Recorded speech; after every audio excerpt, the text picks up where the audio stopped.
opportunity hedduu argatta. Carraa hedduu argatta. Karaa hedduun jiraachuu dandeetta. Freedom argatta. Akka feetetti dubbachuu dandeetta. Akka feetetti baatee galuu dandeetta. Akka feetetti dalagachuu dandeetta. Akka biyya Arabaa sanitti sin gabroomsanii fakkeenyaaf ijoollee godhe karoora yookaan kaayyoo biyya baaneef san irraanfachuu. Amma biyya faranjii kana keessa irra hedduu namoonni jiran namoota baratanii barumsaan waan gaggaarii dalagaa gadee barumsa dalagan malee irra hedduun isaanii kan security dalagaa kan istoora namaa keessa ergamaa jechuudha. Sigalee istoora namaa keessa fakkeenyaaf amma hoteela namaa nyaata namaa dhiyeessu, hospitaala keessa lafa dhiquu, moola keessa meeshaa namaa gurguruu, Nya ego itu fakkeenyaaf amma biyya faranjii kanatti warri namoonni dalagaa taaksii diraayivara kun taaksii oofu. Zabanyaan biyya keenyatti zabanyaa jedhamee tuffatama. Ebeluu sun barjaarsi ebeluu yookaan gurbaan ebeluu sun zabanyaadha. Zabanyummaan tun ni tuffatamti. Garuu biyya faranjii kana keessatti maqaa itti tottolchanii maqaa babbareechanii security guard jedhanii jechuudha. Security guard nama nageenya mana sanii yookaan nageenya qabeenya sanii eegu. Nageeffadhu obboleessa kiyya biyya keenyatti ammoo zabanyaa. Yeekelee lij zabanyaa nu. Yeekelee baal zabanyaa nu minim siraa yelloo. Dalagaa bareedduu qabu barjaarsi ebeluu zabanyaadha. Zabanyaa barrii namaa eeguu jedhama. Akka xiqqeennaatti ilaalamaa jechuudha. Atilleen jaarsi kan kee akka zabanyaa siin hin jenneef jaarsi kan kee akka zabanyaa san tahee dalaguu hin feetu. Garuu biyya faranjii kana keessatti security jedhama. Zabanyaan security jedhama. As deebi biyya keenyatti intalti ebeluu sun mana lafa namaa dhiiti. Sarraatanyaa kushiinaa namaati bar. Sigalee sarraatanyaa kushiinaa namaati kushiinaa namaa dalayti. Uffata namaa dhiiti. Lafa namaa dhiiti. Intala ebeluu sarraatanyaa namaa saniin fuudhin. Jedhanii wal tuffatu jechuudha. Garuu biyya kanatti maqaa itti moggaasan maqaa bareedaa akkam jedhaniin jaanatar jedhanii jaanatar sigalee ajaa'ibaa bar maqaa itti moggaasanii housekeeping jedhanii nabbo housekeeping jaanatar housekeeping maqaa tottolchanii aqolaammatanii maqaa itti baasanii maqaa saniin dalayti jechuudha. Garuu isiin sarraatanya biyya keenyaa san nama lafa dhiqu san haza kalaam. Inni biraa warra istoora keessa dalagu. Namoota istoora keessa suuqii namaa gurguran yookaan nammootuyyuu hoteela namaa keessa dalagan bakka ati teettutti nyaata sitti fidan jechuudha. Ilmi ebeluu tokko bar ilmi kiyya tokko asii bahee deemee Finfinnee kana dhaqee achumatti hoteela namaa keessa ergamtuu namaati jedha. Hoteela namaa keessa ergamtuu namaati achitti nama tajaajilaa jedhan. Asitti ammoo maal jedhaniin customer service jedhaniin. Customer service nama service godhu. Nama waan ati barbaaddu san tajaajila san sii kennu jechuudha. Kanaaf namoonni biyya faranjii keessa jiranillee dalagama biyya keessatti namni dalagu ta namni itti wal arrabsu san dalagaa jiran. Dalagaan addaa isaan dalagu jiranii jiru. Warroota baratee barumsa qabu barumsaan waan barumsa qabu bakka barumsi kaa'ee san dalagan malee. Doktorri biyya kana dhufee kan lafa dhiquutu jira.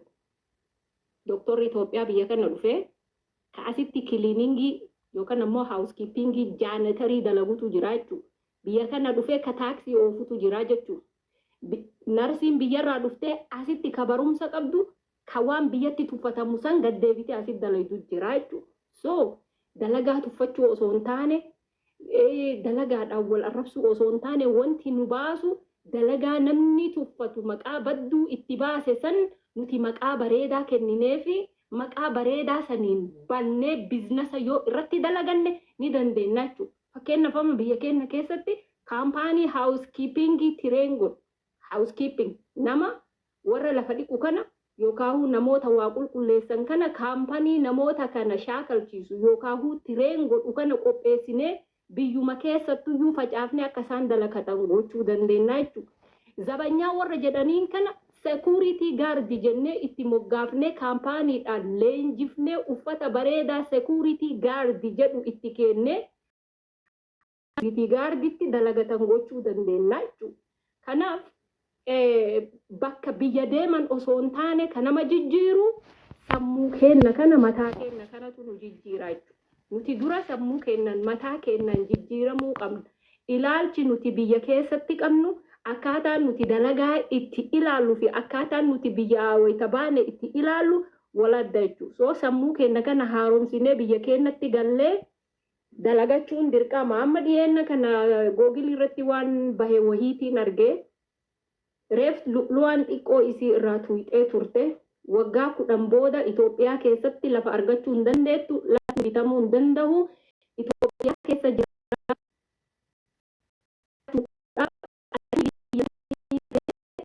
jiraatanii akka maxxee yookaan akka nama biyya sanitti godaanuutti ganaa paaspoortii baafattee jiraatu deemtaa jechuudha. East Afrikaa keessatti biyyi amma saffisaan haalaan guddachaa jiru, ikonomiin isii ol ka'aa jiru, ikonomiin isii duratti deemaa jiru Itoophiyaa. Haala siyaasaa isii jibbuun waan addaati. Istatistikii ammoo namni riisarchii irratti godhee gadi baase dubbachuun waan addaati. Ganaa lafa abbaa kan keetii tahaadhaaf abbaan kan kee irra jirtu san ganaa imimmaan buuftee imimmaan fixattee dhiiga boottee dhabuu teessa jechuudha.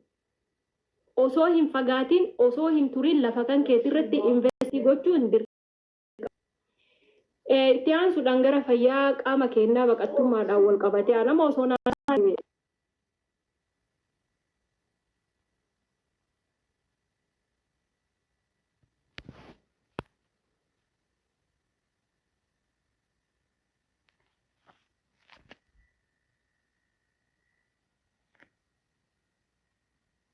kasilaa salaatu shanfaa salaattee silaan sadi salaatee fagaafa jettu jira jechuudha. So kanaaf wanni biyya ofii namaa ga'u hin jiru, wanni akka biyya ofii namaa ga'u hin jiru.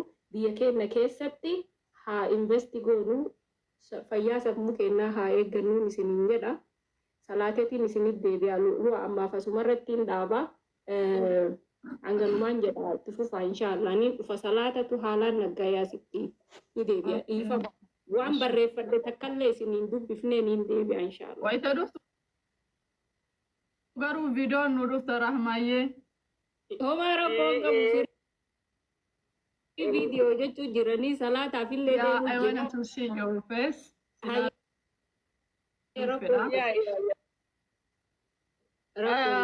Nama galateeffachuu qabnu jira. Nama galateeffatamu maleetu illee jira. Sorry.